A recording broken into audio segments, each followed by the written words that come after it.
What's up, ladies and gentlemen? Welcome back. Chapter Kingdom, Chapter 863. More spoiler. Title The Flying Vigil.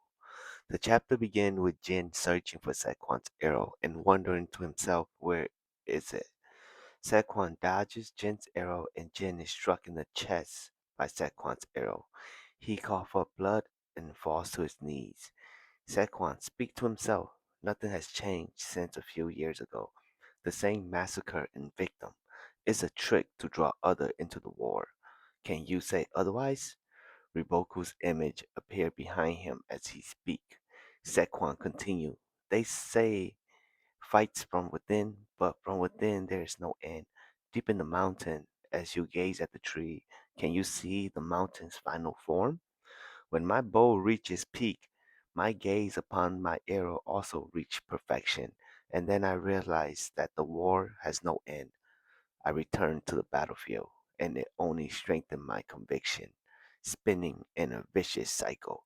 While he rabbled, Jin struggled to his feet again, but Sequan, wounded in the cheek, noticed him. Jin said to defeat Sequan, he remembered a conversation with Tan after his fall and said, Father told us before the flying arrows who fight has no end. Kuore looked up at the sky and the follower asked her, Are you alright? She said, This is strange. Oh, it is rare, but they definitely mean this is strange. Kuokai is beside her and said, In the nearby battlefield there is someone who resembles. And then Kuore said, Are you someone who has reached the pinnacle of this path? Okay. So Kuokai is saying there is somebody who resembles Hoken who's trying to seek a path. Kuore continued, That suffering I endure. I remember the time I stabbed Karoshiki and one loses their mind. I can barely remember anything. It's the despair that pervades this world. Kuokai said a word that I think she means the dances of warfares.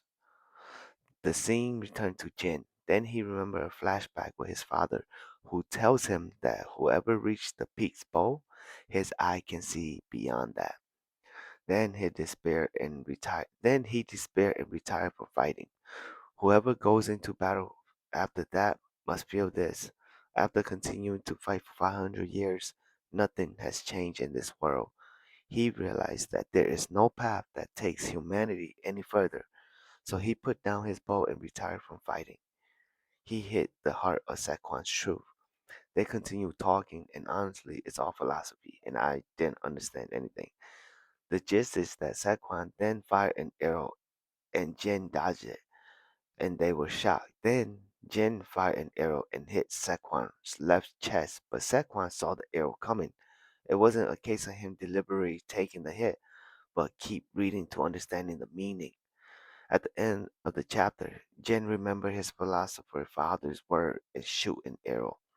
As the arrow fly, we see Kuokai, Kuorei, and Shin. This is what Saquon can see, but he was philosophizing and saying things I couldn't fully understand. But it was clearly similar to what Hoken said. Does these things exist? Was I like that? Is there someone better than me?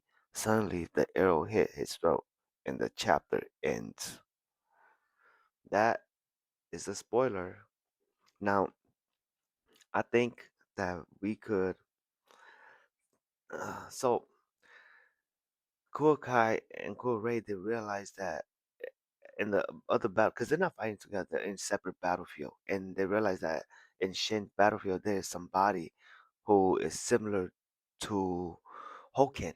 Now, Hoken was a path seeker who was trying to enlighten mankind. Now, if they enlighten mankind, they believe that all of mankind will be moved to a higher existence. And so those are path seeker. And they feel like Sequant is also a path seeker. That's what they mean. But I guess we'll find out more once the chapter release and everything get translated properly. All right, ladies and gent, welcome to this. Thank you for listening to this brief spoiler, and we will come upon the chapter when it is released. All right.